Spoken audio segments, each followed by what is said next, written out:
Hey you guys, it's Clark from Super Collector Clark. How you guys doing? It is a super windy day today here in Tokyo. It is really scary outside. The mic might be picking up some of the wind in the outside. In this video, I have received the latest 2019 March 2019 Dali Catalog, Volume 14. I will be going page by page quickly. The first page is a picture of the Rubicon. Correct me if I'm wrong. Yeah, it's an EPICON. I mean, why wouldn't they put a flagship picture? Well, anyhow. All right. So the first page is a page about Dali, with a picture of the CEO Large War, with a picture of the flagship EPICON 8, I believe, and some of the staffs that make that the speakers, and the huge factory headquarters of Dali. I wish to one day go there in Denmark. All of the speakers, I believe, are made in Denmark, which is pretty rare.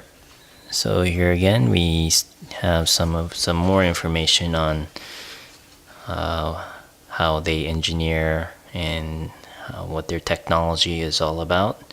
The ribbon tweeters.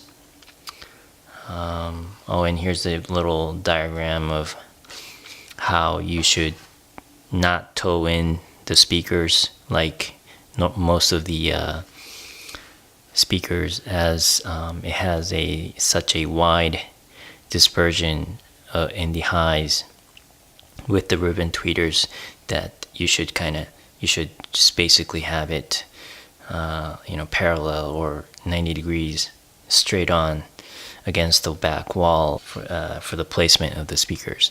And I do that for mine. I sometimes toe it in,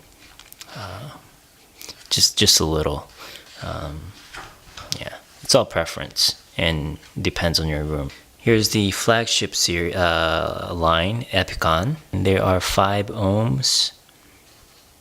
The HELICONs are 4 ohms. So I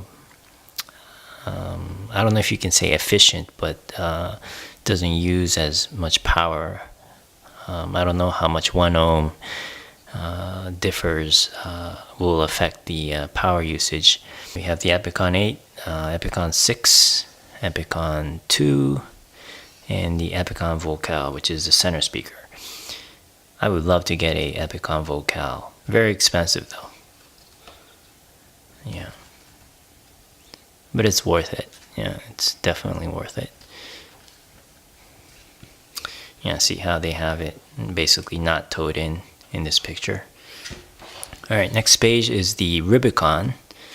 Okay, so these are 4 ohms. I never thought the EPICONs were 5 ohms. Okay, so we have the Rubicon 8, Rubicon 6, Rubicon 5, Rubicon 2, Rubicon LCR, and the Rubicon Vocal.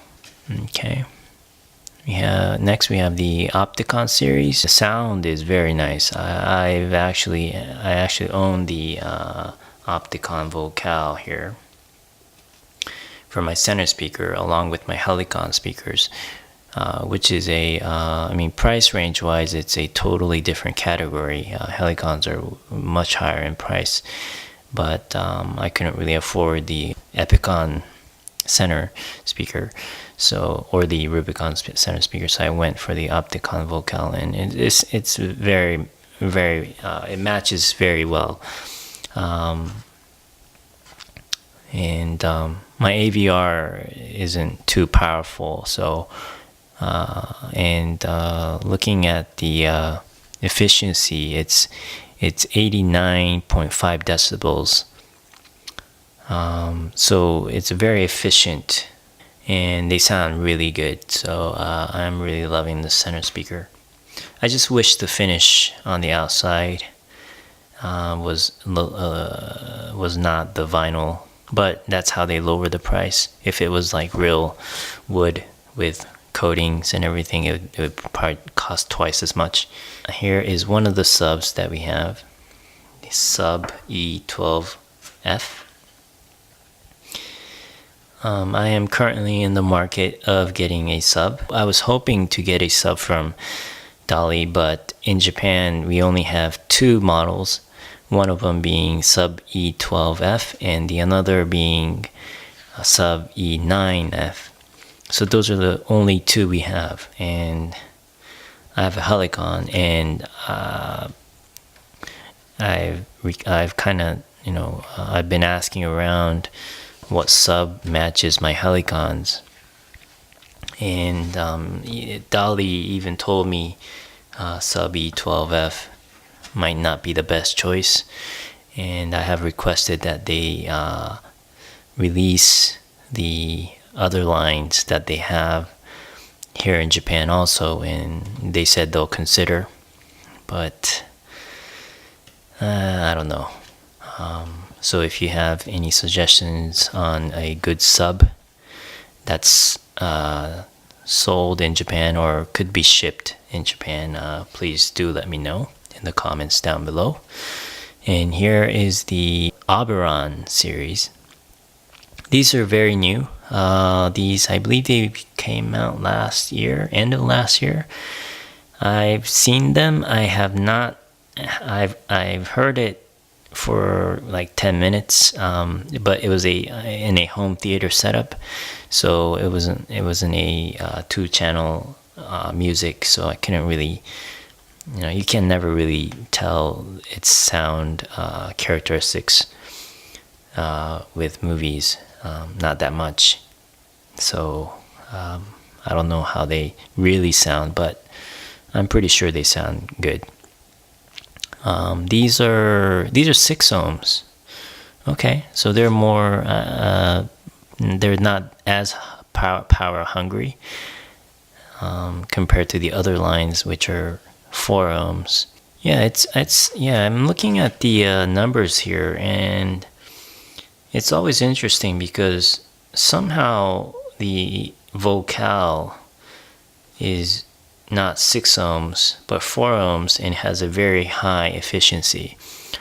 So I wonder what's different. I mean, Oberon 1, which one, what's Oberon? Okay, so Oberon 1 is this one, and that one is 6 ohms and it's 86 decibels. And in the other hand, Oberon vocal with 2 woofers is 4 ohms, but it's got an 89.5 decibel efficiency, which is really good for a speaker, I think. Yeah, it's like 3.5 decibel difference. That's huge, I think. Next we have the Specter series.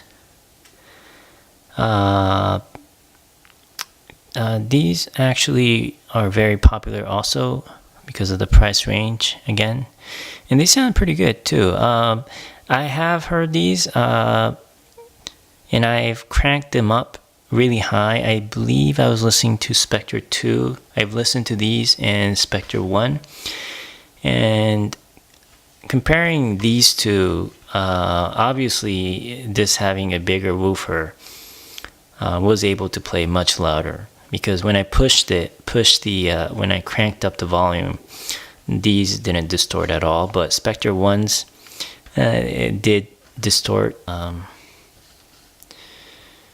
What about the center speaker vocal? Okay, yeah, so I guess there's a, I don't know, maybe all center speakers throughout the all brands, maybe the center speakers are always more efficient for some reason. I don't know. Fill me in on that if you have, if you know how that works. Oh, and here's the other subwoofer, sub E9F. So that's the other sub. So those are like the only 2 subs we have, which I believe is very sad. considering there's a lot of Dali fans here.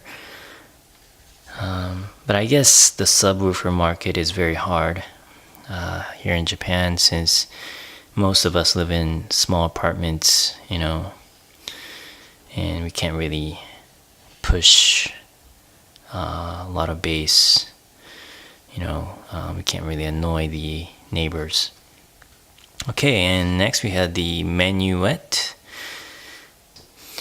and here's the Optical C1s. I love these speakers, so you can hang these on the wall, and I use them as surrounds.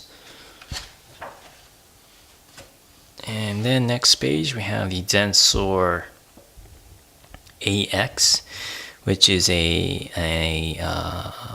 active speaker, so it's got a built-in amp, so you can use it as like a studio monitor. So if you're making music, or if you want to edit videos and want to hear sound through good speakers, these might be a good option. And then we also have the Fazan Micro series. Oh, they don't. Okay, they used to have the floor standing Fazan, but I guess they don't have it anymore. It's all aluminum. I was kind of considering these for my surrounds because you can hang. They're very small, and yeah, I went with the Alteco because I think, yeah, they're about the same price, but I was kind of thinking the Alteco would play louder. Some speaker stands there for bookshelves, and spikes, banana plugs, and brackets. And here we have Dali Catch. These are Bluetooth speakers. It's got a 2600 milliamp battery, which it says it lasts 24 hours. It takes about 2 hours to charge, which is not bad. And yep, it's got a passive radiator speaker for the bass, which is common for these type of speakers. And here we have a picture of a artist, JJ Rosa. I strongly encourage people to listen to our music on good speakers, or they'll miss a huge part of it. Okay, so she's saying listen to her song with Dali. Alright, so yeah, so this is the latest. It's in Japanese, but 2019 March catalog. Alright, so thanks for watching, and I will see you on the next one.